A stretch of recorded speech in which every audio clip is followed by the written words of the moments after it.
Right now at 14,379, we're up 0.5% on the frontline index. And mind you, it's looking pretty gung-ho for the broader universe as well. We're seeing a solid 1% gain coming in for the mid and the small caps, so that breadth continues to remain skewed in favor of the gaining side. But let's focus autos, and in particular luxury car demand as well seems to have been on the rise. Is there some sense that we're getting with price hikes on the anvil? What are the trends in auto as well as for the SUV space? To understand that better, we're joined by Sanjay Thakker. He's the chairman of the Landmark Group. Good to have you on board. Many thanks for taking time out and joining in. Let's just start off by getting a broad view as to what the retail trends have been in some of the key markets. We understand that luxury as well as SUV segments have been very resilient in terms of growth. Could you quantify that for us? Yeah. Thanks for having me again. Good morning to all of you. What has happened in the last 1 year, last several years now, that there is a kind of a systemic shift in the buying pattern of people. People are moving away from the small hatchbacks that India was so famous and known for to SUVs. The statistics that have just come out tell us that the hatchback segment has degrown last year by 9%, but the SUV segment has grown by 12%. Now, what does it tell me? I mean, this looks like a very bland statement. What is happening and how we read the situation is that the Indians are finally buying safer, better, more expensive cars. And that is also evident from the market share shift of the total auto industry, where we see the pecking order kind of going up and down with people who are making slightly more expensive cars, moving up the ladder in the numbers game.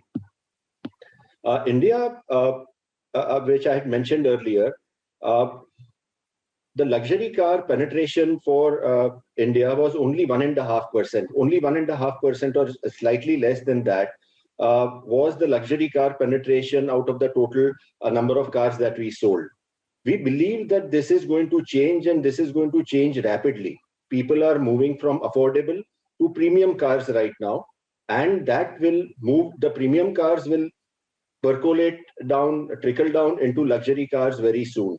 And I think we are in for good times, save and except for the COVID lockdowns that we are having.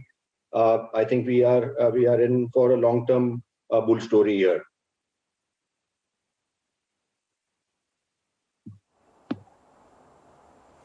Okay, fair enough. So looking very optimistic when it comes to the overall demand that we're seeing within this space.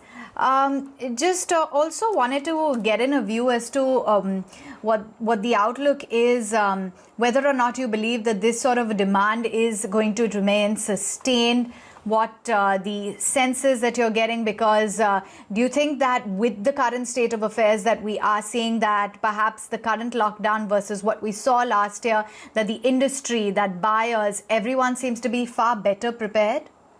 This is a very nice question that you are asking, and very pertinent, honestly. Last April, the same time last year, we were in so much disarray. We really didn't know what we were staring at, whether we will ever open and whether people will ever buy vehicles. Now, this question has been conclusively answered in affirmative. Personal mobility is trumping everything else. There was a report that I was reading in Economic Times today, and it said that there is a 500,000 waiting period for vehicles today. Now, I don't think we have had this situation ever before. People have been kind of starved of cars. I get calls and messages every now and then. And for a change, it is not for discounts. It is there for early deliveries from so many people I know across India. And this is a welcome change. The industry is ramping up production. If you look at the figures of last 2 months, they have been close to 3.2 lakh units in all, which nobody thought would happen. My belief is that this is something that will sustain.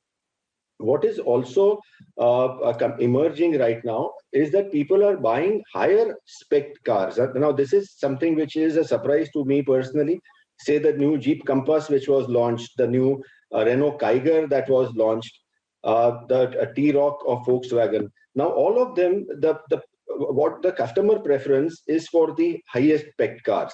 Initially, one can understand this, but on a sustained level, people want to spend more money, and basically get better quality cars. Now, that is the shift I'm seeing. And I think the manufacturers who are in the premium and the luxury segment are also looking at it and ramping up their production. And I believe that this is a change that India so badly needed. We were selling a number of cars, but they were not necessarily safer. They were not necessarily better cars. And this is the shift, apart from the numbers that we are seeing. India has been the number 4 country in the world as far as the passenger car sales is concerned. I'm sure we will move to a number 3 position in the next few years.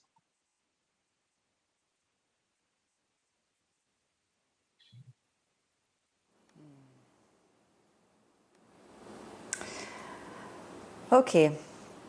Tell us about the kind of numbers you're seeing on retail versus wholesale as well, and whether there's still a big mismatch.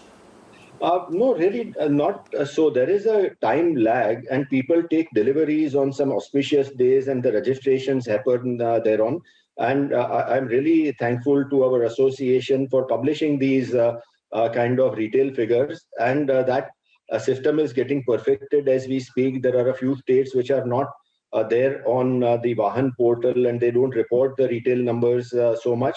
It is something which is I believe that the stock level at dealerships is pretty much under control, at least with the OEMs that we are dealing with. And I believe that the metal is moving out. It is doing with a little bit of a lag, which is understandable. There is also some supply disruptions, transportation problems, local lockdowns. So all these things play out. But I believe that this is something which will iron out. I think that directionally, we are in the correct zone.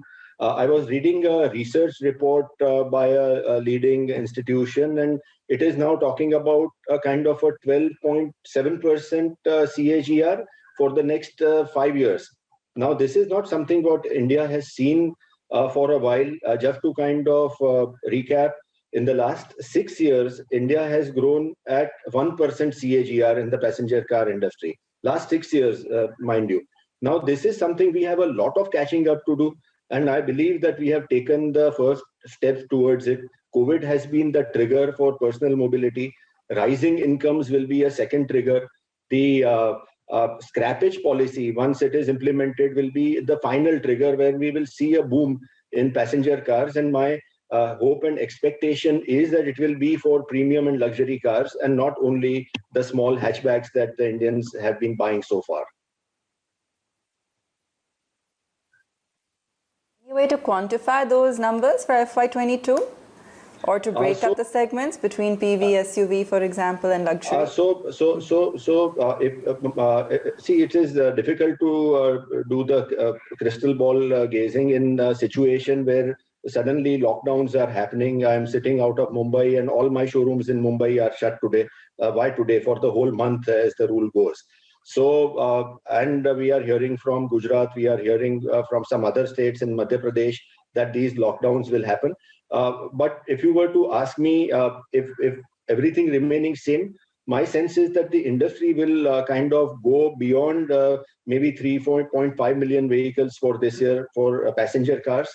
If we don't have these lockdowns, and if the chip shortage, which is also a big problem in today's scenario, is ironed out. But I would look at the situation not on a kind of a quarter or a yearly basis. I'm saying that directionally we are finally on the right path. Now, the timing, because of the challenging situation that we are all in today, may not be something that we'll be able to predict. But directionally, we are on the path. What we should have reached in 2020, maybe we will reach in 2024.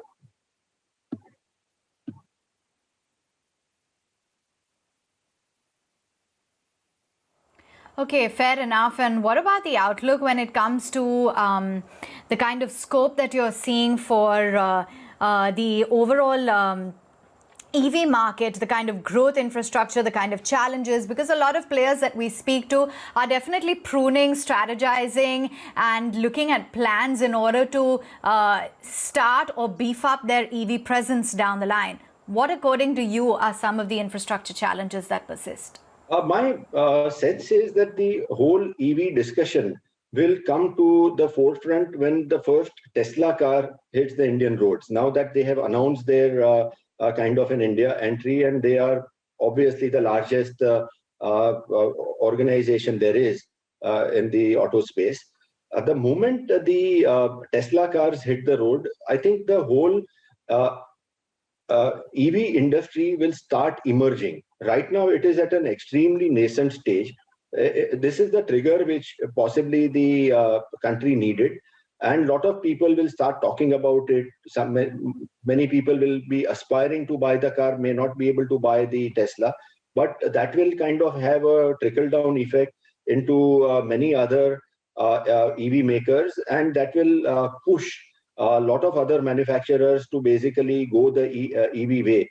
If you would have seen the news, the chairman of Volkswagen Group also kind of announced big plans for making EVs by Volkswagen Group, and so there are large players, Daimler, for example, Renault.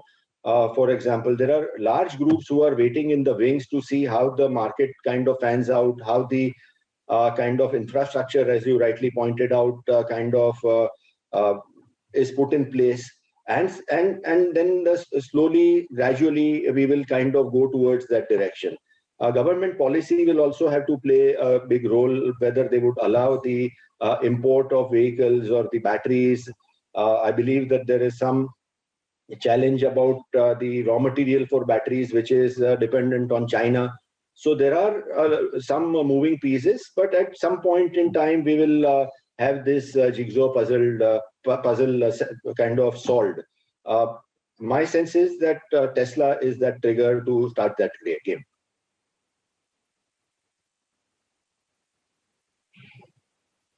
Okay, great to have you on the show. Thank you so much for taking the time out and speaking with us today.